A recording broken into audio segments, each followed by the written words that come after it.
Halo Bro Kanca, Halo. ketemu lagi bareng kita.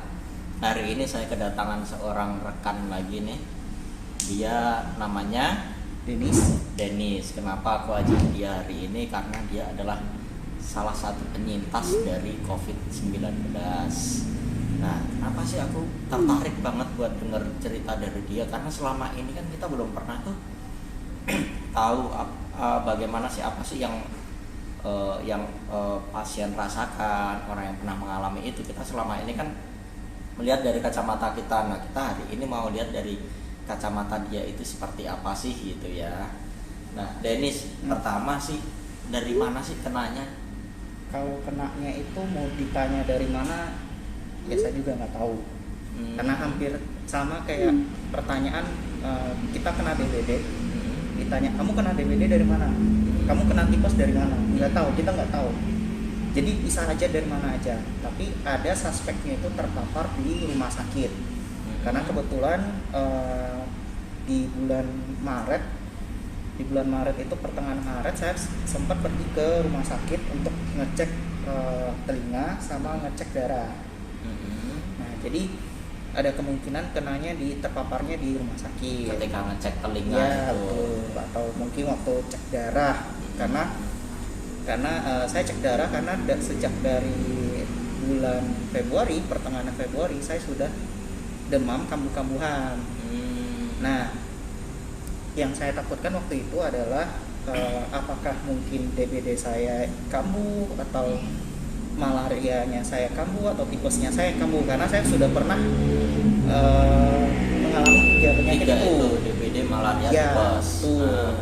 Nah, jadi ketika saya cek ke dokter waktu cek darah itu akhir Maret, cek darah itu hasilnya itu negatif semua, tapi zat antibodinya saya, kandungan antibodinya itu agak tinggi. Nah, jadi udah selesai dari situ. Terus waktu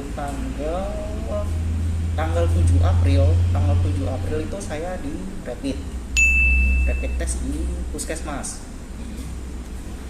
Setelah malamnya dinyatakan positif, besoknya saya direncanakan untuk tes swab sama di puskesmas juga.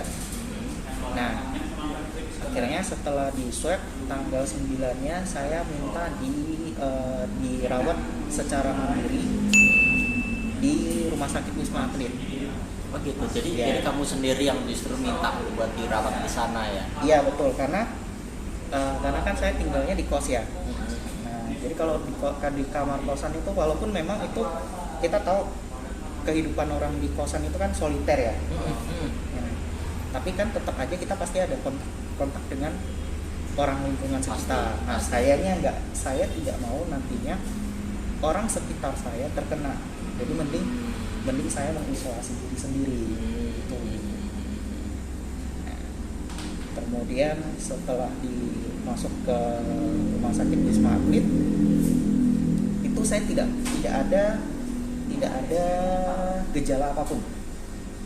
Tidak ada yang orang bilang hilang penciuman, demam tinggi, terus kayak batuk pilek, itu saya nggak ngalamin. Karena mengalami, tapi apa ya, saya kayak rancu karena saya sendiri ada sinusitis. Nah, dan satu alasan lagi kenapa saya minta dirawat di rumah sakit Wisma Atlet itu karena saya punya riwayat asma. Oleh karena itu saya takutnya karena resiko orang dengan komorbid asma segala macam itu resikonya tinggi. Nah, jadi kenapa saya minta dirawat di Wisma Atlet seperti itu. Lalu hasil swab test itu keluar di tanggal? Hasil swab pertama itu tanggal 12 April. Artinya berarti kamu di Wisma Atlet dulu baru hasilnya keluar bahwa itu positif gitu. Betul. Oh, okay.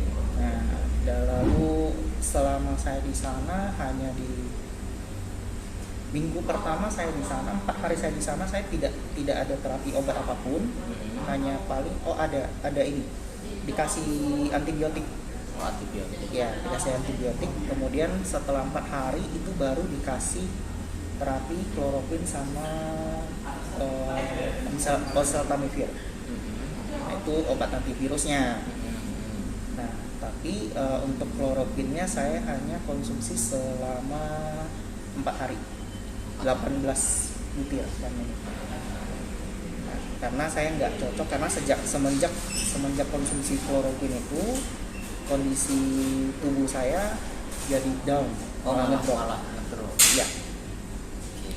Ya, karena itu saya sempat dibantu dengan oksigen juga, karena efek dari kloroquine itu ke badan saya itu, saya jadi nggak nafsu makan, badan jadi berat, kepala terasa berat, jadi otomatis asam lambung itu naik.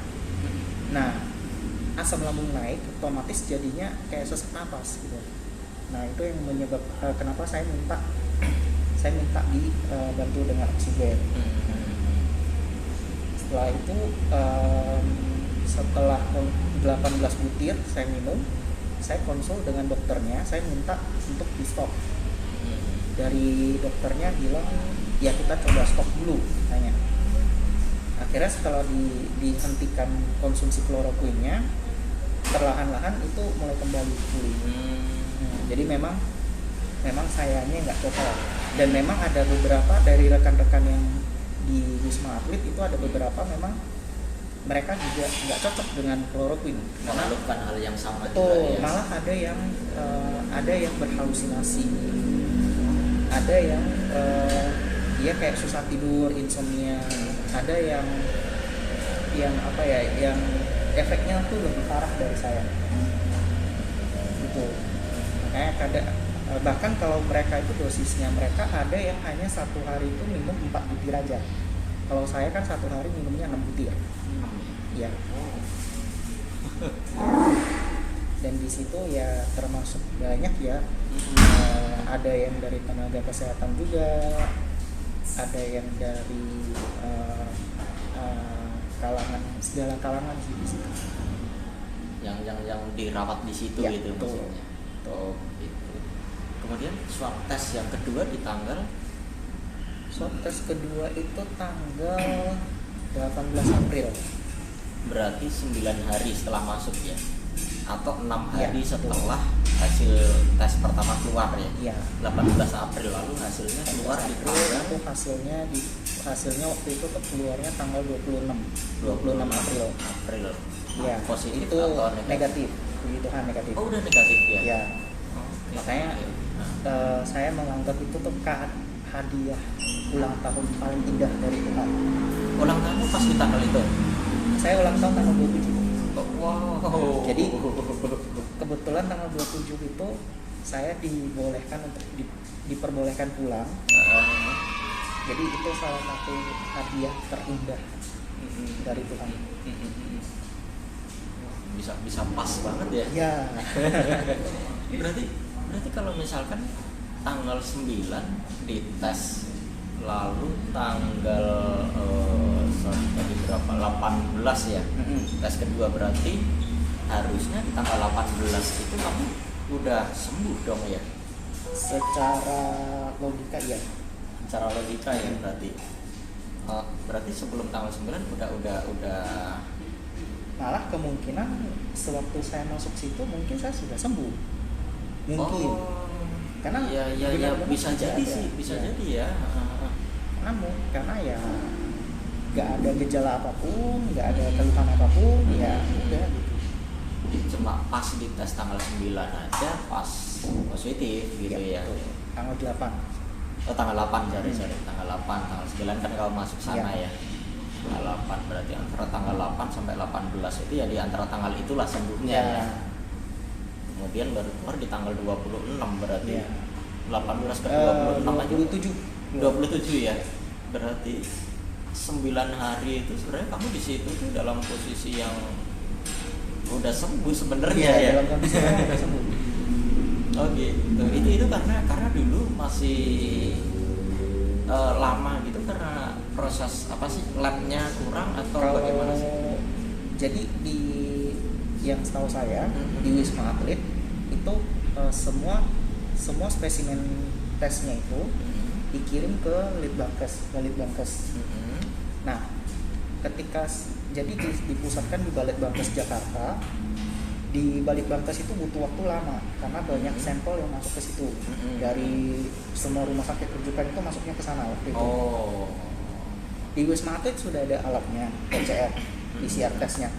Tapi baru dioperasikan itu di pertengahan Mei. Nah, jadi kalau sekarang orang-orang yang sekarang yang di swab di sana itu hari ini di swab, itu 3 hari kemudian sudah keluar. Karena fasilitas labnya juga lebih sudah di sana, lebih banyak juga lebih cepat ya. jadinya. Jadi nggak perlu ada transit. Karena kalau misalnya dia bawa ke Balitbangkes, jadi pasien itu dikolek dari jam 8 pagi sampai jam 11 siang. Setelah itu baru mereka rekap semuanya, baru mereka bawa ke Balitbangkes. Nah, itu kan butuh perjalanan kan. Betul. Seperti itu. Belum lagi antrian di sononya juga buat diperiksa spesimennya ya. Betul. Dan dulu juga kan sebelumnya kan masih kita tahu kapasitas tesnya Indonesia itu masih sangat rendah. Bahkan sekarang pun walaupun sudah bisa tembus 20.000 ke atas, 23.000 ya kalau nggak salah ya. Ya, itu pun menurut saya masih sangat rendah ya, karena jumlah penduduk kita itu 250 juta. Iya, betul. Jadi nggak menutupi gitu sebenarnya. Berarti sebenarnya dengan penambahan positif yang hari ini sampai kemarin tembus 2.000 ya. 2.000 per hari, tapi kalau kita bandingkan dengan spesimen yang di tes juga sebenarnya ya wajar sih ya. Sebenarnya wajar. Cuman ya kalau menurut saya pribadi, angka positifnya sekarang itu masih angka semu. Ya. Karena kita masih jumlah penduduk kita itu 250 juta ke atas, tapi kemampuan kita hanya 23.000 per hari. Nah, kita hitung aja itu butuh berapa hari untuk sampai 250 juta. Dan 23.000 ini tidak untuk spesimen baru, tapi ada juga spesimen kayak contoh kayak saya yang dicek ulang. Seperti itu. Jadi nggak masih kurang bisa dibilang masih kurang memadai lah ya. Iya, kita apresiasi tenaga kesehatan yang udah berjuang. Lalu ketika kamu ada di Wisma Atlet itu, ketika kamu sakit ya, itu ada yang tahu nggak?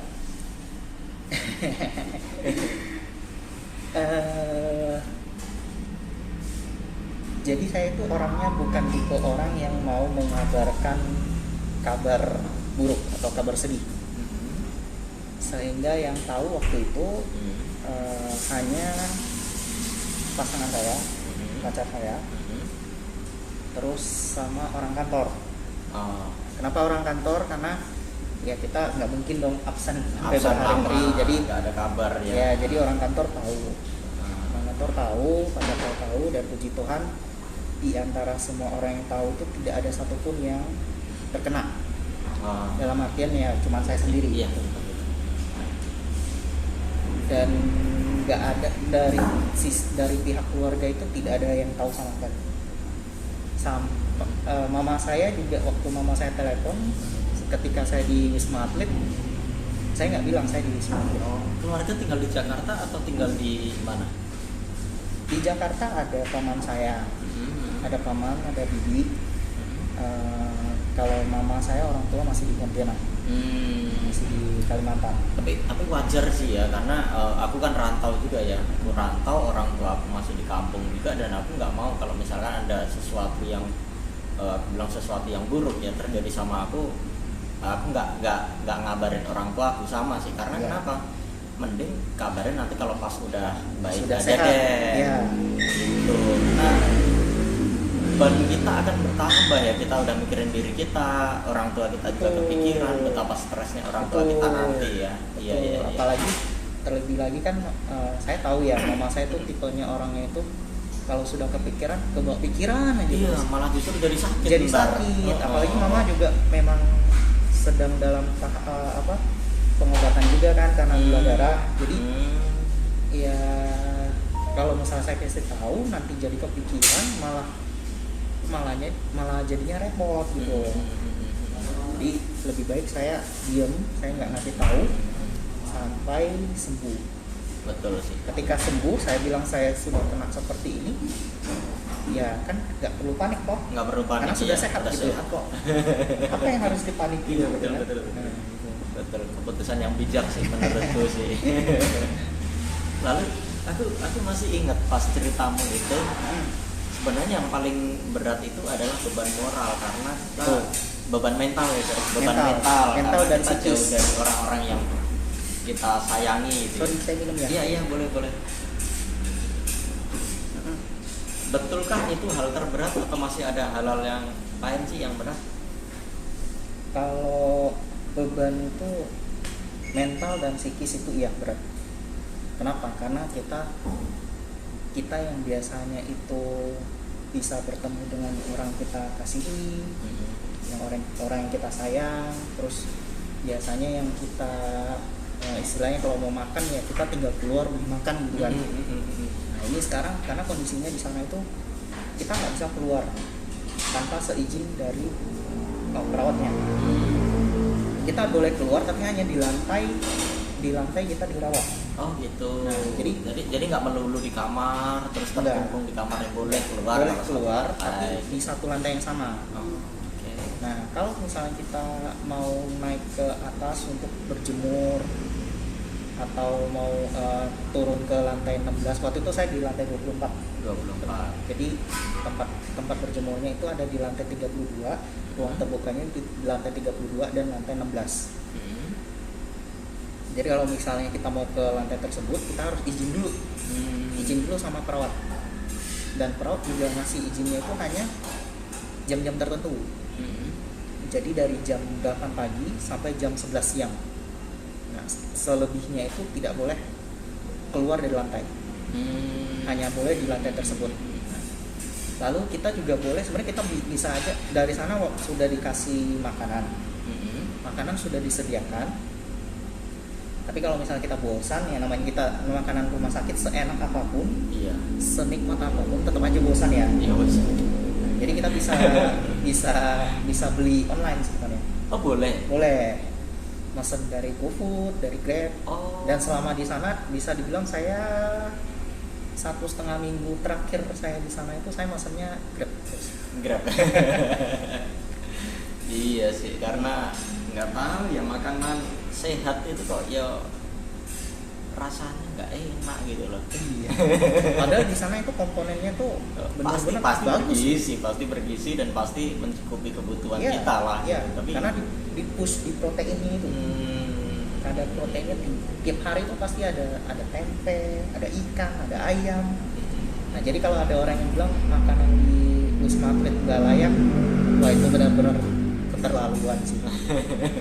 Serius keterlaluan sih kalau yang bilang nggak layak itu. Oh, ada yang bilang nggak layak gitu. Ya kan kemarin ada yang isu-isunya seperti itu. Bilangnya nggak layak lah, ada yang bilang tidak memadai. Mungkin dia terbiasa makan lobster. bisa jadi mungkin Makan lobster tiap hari ya sama daging sapi ya, Iya. steak ya. Makanya ketika di sana waduh jadinya aduh kok makannya kayak gini. Nah, lalu satu lagi Apa tuh? di sana itu kita hidupnya itu benar-benar mandiri. Jadi kita hanya dibekalin satu ember, sabun mandi satu batang, lalu sikat gigi dan odol itu ya kayak di hotel itu loh. Yang kecil-kecil itu. Kecil-kecil itu. Lalu dibekalin. Waktu saya masuk ke itu belum ada sapu sama pel, jadi beli sendiri. Tapi setelah saya masuk setelah saya masuk 1 minggu itu udah ada sapu sama pelnya. Sudah disediakan. Jadi kita nyapu, ngepel, cuci segala macam itu semuanya sendiri, mandiri. Harus mandiri. Nah, sebenarnya kalau kayak misal kita beli baju, kita bawa baju, lalu kita mau kirim pulang untuk dicuci bisa-bisa aja, silahkan monggo. Boleh. Boleh, tapi prosedurnya lewat si perawat Perawat ruang. iya. sama halnya dengan makanan. Jadi kita beli online, nantinya orang abang-abang ojolnya itu bakal naruh di lobi, hanya boleh sampai di lobi. Setelah itu nanti dari perawat yang bawa ke kamar. kamar. Dan kita ngambilnya di ruang perawat. Iya. Nah terus itu satu kamar isinya berapa orang sih? Satu kamar tidur itu satu orang. Satu kamar tidur satu orang. Ya, walaupun dia ada yang 2 bed, dua kasur, tapi tetap diisi satu orang aja. Oh gitu. Ya, kecuali untuk yang berkeluarga, yang satu keluarga itu bisa satu ruangan itu 2 kamar tidur itu bisa mereka pakai semua. Oh begitu. Nah, karena dia kayak apa ya, kayak apartemen 2 bedroom. Nah, jadi ada satu, kebetulan ada satu keluarga bertiga. Jadi mereka bertiga itu di satu ruang tersebut. Oh jadi kalau satu keluarga oke, nggak apa-apa gitu. Nggak apa-apa. Tapi kalau untuk kita yang beda, kita yang bukan keluarga, itu satu kamar tidur satu orang. Oh. Ya. Dan di sana itu fasilitasnya itu bisa dibilang bagus ya, karena ada tempat dapurnya juga, dapur di luar. Lalu ada kamar mandinya juga ada water heater. Wah. Jadi bisa dibilang mewah gitu. Nah, cuman ya walaupun sudah seperti itu, tetap aja ada yang komplain bahwa fasilitasnya nggak enak. Mungkin dia kalau ke hotel pakai yang Bisa jadi presidensial kali ya. Kalau dia mungkin Dia kalau merasa dia itu di hotel kali ya. Atau mungkin dia kebiasaan ngerawat di rumah sakit itu yang VIP ya. Gitu. Dan itu tidak dipungut biaya. Nggak ada biaya sama sekali. Sama sekali. Tidak ada sama sekali. Saya dari pertama saya di rapid, pertama kali saya di rapid di puskesmas sampai saya sembuh itu tidak dipungut biaya sama sekali. Sama sekali. Ya. Jadi saya cukup berterima kasih juga pada pemerintahan. Wow. Udah tidak dipungut biaya atau bilang tidak layak. Nah itu kurang ajar itu. Kurang ajar emang. Lalu tapi kembali ke pertanyaan yang tadi ya, itu memang hal yang mungkin tidak orang tahu ya, tidak orang-orang yang tidak mengalaminya tidak tahu bahwa justru yang terberat adalah rasa kesepian karena jauh dari orang-orang yang dikasihi ya. Oh gitu. Lalu ada ini nggak sih, ada yang menjauhi kamu gitu, terus kamu mendapatkan paradigma negatif gitu, stigma atau paradigma negatif gitu nggak sih? Puji Tuhan enggak sih. Puji Tuhan enggak ya, karena kan banyak yang cerita bahwa dia sejak kena terus dijauhin sama orang lain, orang lain pada takut gitu ya. Betul. Puji Tuhan kamu nggak mengalami itu ya. Puji Tuhan enggak. Dari orang kantor juga masih support, tiap hari masih nanyain kabar, Pak Den gimana kabarnya. Oh, dan itu hal yang menguatkan kamu dong berarti. Iya, salah satu yang menguatkan. Salah satu yang menguatkan. Ya, karena dari bos saya juga ya bisa dibilang hampir tiap 2 hari sekali itu nanyain kabar. Nanya gimana? Ya, gimana kabar, rasanya gimana, karena bos saya tahu saya tidak kasih tahu orang-orang lain. Orang lain. Ya, jadi ya mungkin dia menggantikan posisi orang terdekat terkasih saya yang nanyain kabar. Nah, seperti itu. Jadi ya puji Tuhan nggak ada yang menjauh atau apapun. Oh gitu. Lalu tadi dari hal yang berat, kemudian hal yang membuatmu kuat itu salah satunya dukungan dari orang lain. Lalu apalagi sih hal yang membuat kamu fight gitu terhadap sakit ini? Kalau pikiran terhadap orang terkasih itu pasti ya. Tapi yang mau saya berterima kasih juga sama Yesus, sama Allah Bapa, karena ya selama di sana bisa dibilang kalau tanpa berkat dari Bapa di surga itu gak mungkin saya bisa sembuh. Tanpa seizin dari Allah gak mungkin saya bisa sembuh. Jadi salah satunya ya itu juga, dan motivasi kenapa saya bisa kuat ya Dan saya merasa selama di sana itu ada waktu pribadi saya dengan Tuhan, karena kan tidak ada gangguan apapun kan. Iya, betul. Tidak ada gangguan apapun, jadi saya merasa di situ ada waktu saat-saat intim saya dengan Tuhan. Rasanya seperti retret ya jadinya ya. Iya. Seperti retret. Seperti retret ya, waktunya dihabiskan untuk ya menjalin hubungan pribadi dengan Tuhan lah ya. Iya. Nah, tidak ada gangguan dari siapapun. Lalu waktu terakhir kita ngobrol itu kan kamu sedang menjalani plasma darah ya, yang kamu bilang. Oh, ya. Itu bisa membantu orang lain untuk lebih cepat mempercepat proses kesembuhan orang lain ya. Iya. Nah, itu masih sampai sekarang. Baru minggu lalu itu saya donor plasma darah kedua kali. Kedua kali. Ya. Berarti seminggu lagi dong baru bisa ya, karena 2 minggu ya kalau nggak salah ya. Nah, jadi kalau minggu lalu itu karena saya ditelepon dari pihak RSPAD minta kesediaannya untuk donor plasma darah lagi. Ya saya menyetujui lah, bersedia ya, karena kita udah diberikan istilahnya dari negara, udah membayar kamu, udah membayar perawatan kamu, ya seenggaknya bersedialah untuk mendonorkan plasma darah. Setidaknya itu sebagai ucapan terima kasih. Betul lah ya. Betul. Dan lagi pula walaupun penyakit ini bukan berkat bagi kita, seenggaknya jadilah berkat bagi orang lain. Iya, betul. Ini lo Dennis lo nggak pernah mengeluh, justru dia selalu bersyukur sekarang membantu orang lain dengan donor plasma darah. Jangan-jangan yang mengeluh tadi tidak plasma darah. Iya. Nah, gitu ya. Untuk plasma darah juga sebenarnya nggak serta merta bahwa penyintas itu bisa mendonorkan plasma darahnya. Oh, ada syarat khusus ya? Ada syaratnya. Oh begitu. Iya. Apa aja sih syaratnya tuh? Syaratnya itu yang paling pertama itu umurnya itu 18 sampai 60 tahun. Nah, kemudian untuk laki-laki itu syarat umur aja. Kalau untuk perempuan itu dia lebih di prefer itu yang belum menikah.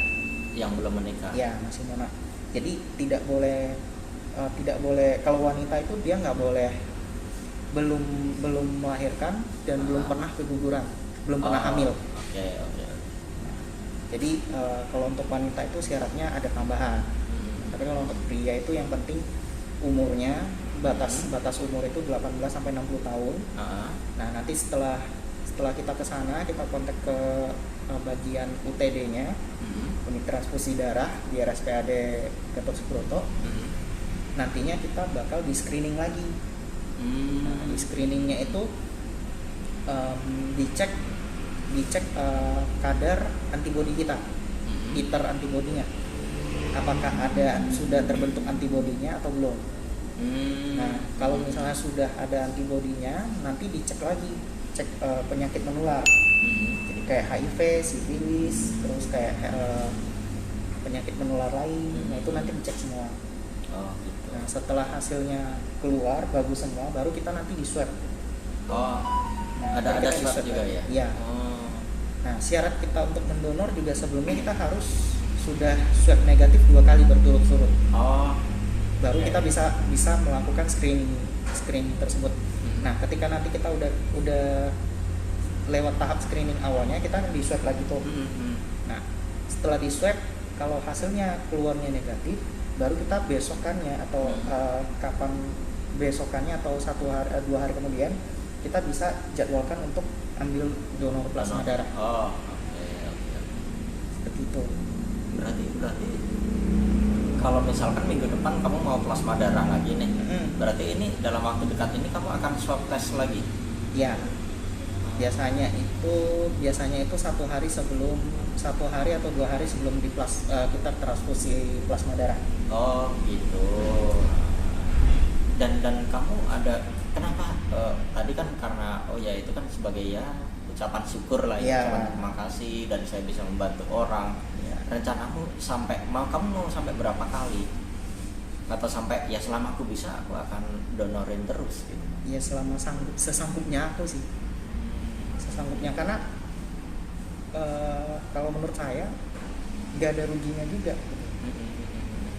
Karena waktu saya ngecek itu pertama kali saya di plasma darah, transfusi plasma darah, itu titer antibodi saya kadarnya itu hanya 140-an. 140-an. Nah, yang kedua kali malah naik jadi 160. Padahal setelah donor itu Iya, malah naik. malah naik. Oh. Hanya ya kalau selama ada ya, dan selama itu membantu orang ya kenapa saya tolak gitu kan. Iya. Karena membantu sekali sih, serius itu membantu banget. Jadi kalau udah informasi yang saya dapatkan dari dari dokter yang bertugas di sana dan perawat yang bertugas di sana, itu plasma darah ini membantu orang yang dalam kondisi kritis. Membantu orang Iya, karena dalam yang kondisi kritis ya, karena untuk sementara yang bisa menerima plasma darah ini kan hanya orang-orang yang kondisinya sudah kritis. Entah itu dia sudah menggunakan ventilator atau mungkin dia dalam tahap yang sudah harus menggunakan ventilator atau gimana, kan kita nggak tahu, kondisinya kritis lah. Tapi menurut dokter yang di sana itu dan perawatnya itu bilangnya kalau setelah ditransfusi plasma darahnya ini rata-rata 2-3 hari itu sudah menunjukkan penyembuhan.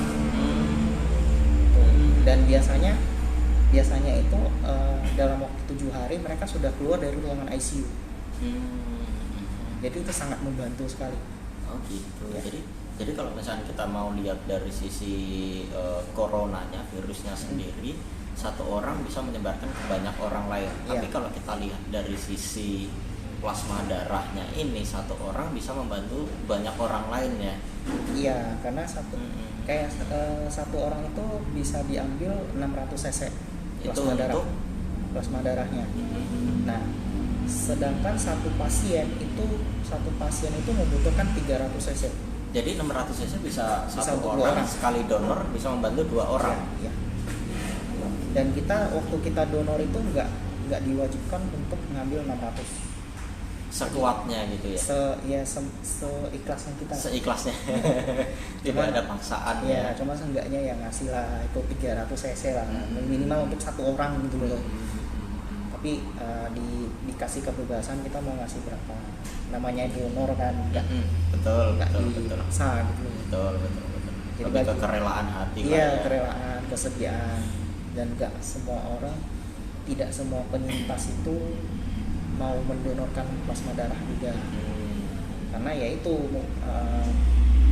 masih banyak penyakit ini tuh masih banyak yang abu-abu. Jadi banyak orang yang masih belum tahu. Jadi beritanya pun masih simpang siur. Nah, jadi ada orang juga nggak mau mendonorkan plasma darahnya karena katanya takutnya nanti antibodinya hilang. Jadi dia kena lagi nanti. Kena lagi, padahal itu enggak. Padahal enggak ya itu ya. Padahal enggak. Jadi orang bisa kena lagi itu kalau misalnya dia terkena strain dari strain COVID yang lain. Oh oke. Jadi COVID ini udah beberapa strain gitu ya?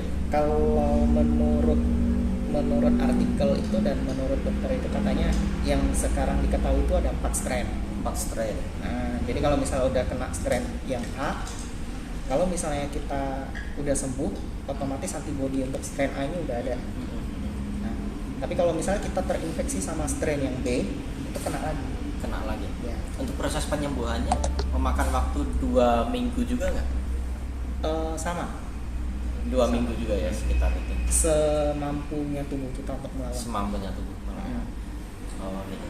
Tapi kemarin kan ada isu-isu yang menyebutkan kalau udah kena strain A ya misalkan ya strain A nanti bisa kena lagi strain A nggak mungkin. Nggak mungkin kena yang sama katanya ya. Tapi kita belum tahu nih.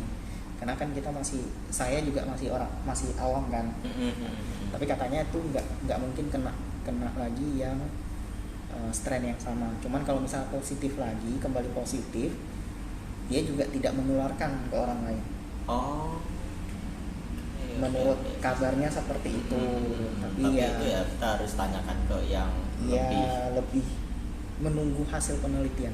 Iya, betul betul. Tapi selama masih simpang siur seperti itu, jauh lebih baik kita tetap menerapkan physical distancing dan social distancing. Betul. Keluar kita tetap pakai masker, ya lebih aman lah ya. Itu. Karena takut jangan takut, karena penyakit ini namanya penyakit itu pasti kena. Cuman waspada wajib. Iya, betul. Karena kayak saya pribadi, saya masih waspada. Kenapa? Saya bukan takut dengan penyakitnya, saya malah takut dengan tekanan mentalnya, psikisnya. Tekanan mental yang seperti apa nih? Iya, yang saya alami, yang kemarin saya ceritakan. Jadi ketika di rumah sakit kita nggak bisa ketemu dengan orang-orang kita sayang.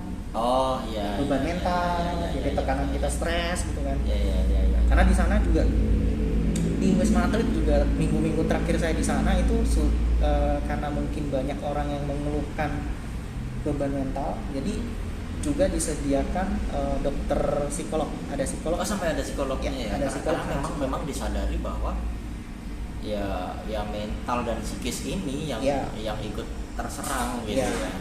Nah, ini penyakit ini butuh kesabaran yang banget. Ada salah satu teman yang di sana, rekan di sana, itu dia sudah 60 hari lebih tidak ketemu keluarganya sama sekali. 60 hari? Ya, ada yang 90 hari. Kok bisa sampai selama itu, kenapa? Dia di Wisma Atlet itu lama, kurang lebih sudah 30 hari lebih. Lalu sebelum dia masuk ke Wisma Atlet, dia masuk ke rumah sakit swasta, dirawat di rumah sakit swasta. Jadi ada yang sudah lama sekali lah nggak ketemu sama keluarga. Nah itu kan kayak gitu, kasihan. Iya berat lah pastilah. Ya, apalagi dia sudah berkeluarga, punya anak istri, ya pasti bebannya di situ. Jadi yang kita takutkan itu, yang kita takutkan nggak mau kita hindarin untuk terjadi itu adalah serangan ke mental itu ya. Mungkin itu jadi pesan kita lah untuk di video ini adalah tolonglah teman-teman, kalau ada temannya atau saudara atau tetangga atau siapapun yang kalian kenal dan mereka sedang sakit, kena sakit ini, ya tolong jangan dijauhin, justru didukung gitu loh. Didukung, karena support dari kalian itu yang dibutuhkan gitu loh, bukan malah menjauh gitu loh. Karena udah sakit secara fisik, sekarang sakit secara mental dan psikis, itu kan berat sekali gitu. Tolonglah jangan dijauhi gitu loh. Dan orang yang sudah sembuh pun itu nggak mungkin lagi untuk nularin ke orang lain gitu. Justru malah yang ada orang yang sembuh ini yang takut dengan orang luar, karena dia takutnya dia terkena lagi, bukan dia yang nularin gitu. Tuh.